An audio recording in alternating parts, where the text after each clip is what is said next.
ایک دن موسم سرما کی ایک سرد رات میں شاہ تغرل اپنے کسی ضروری کام سے محل سے باہر نکلا تو اس نے ایک حبشی غلام کو دیکھا جو محل کے باہر پہرے پر مور تھا۔ وہ حبشی غلام اس وقت شدید سردی سے کانپ رہا تھا اور سردی کی وجہ سے شدید تکلیف میں مبتلا تھا۔ شاہ تغرل نے اس کو کانپتے دیکھا تو اس پر ترس آ گیا اور اس کے پاس رک کر اس سے کہا کہ تم گھبراؤ مت، میں ابھی تمہارے لیے پوستین بھیجتا ہوں جو تجھے سردی سے محفوظ رکھے گی۔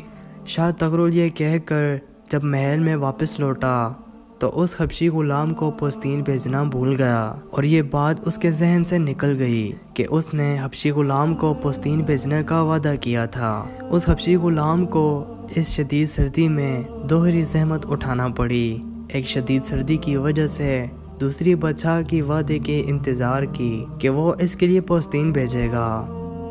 حضرت شیخ سعدی رحمۃ اللہ علیہ اس حقائق میں بیان کرنے کے بعد فرماتے ہیں کہ وہ مسافر جو منزل مقصود پر پہنچنے کے بعد اپنے خیموں میں آرام و سکون سے رہتے ہیں اپنے ان بد نصیب دوستوں کی مصیبتوں کا اندازہ نہیں لگا سکتے جو ابھی سفر میں ہیں اور ان سے بچھڑ چکے ہیں۔ وہ سردیوں کی راتیں کھلے آسمان تلے گزار رہے ہیں۔ ان کی مصیبتوں کا اندازہ ایک آرام و سکون سے اپنے گھر میں رہنے والوں کو کیسے ہو سکتا ہے؟ وہ لوگ بد نصیب ہیں جو خود تو اسودہ حال ہیں مگر اپنے ارد گرد موجود ان لوگوں کی جانب توجہ نہیں دیتے۔ ہمیں چاہیے کہ ہم اپنے ارد گرد موجود ان مستحق لوگوں پر توجہ دیں جو ہماری امداد کے انتظار میں ہیں۔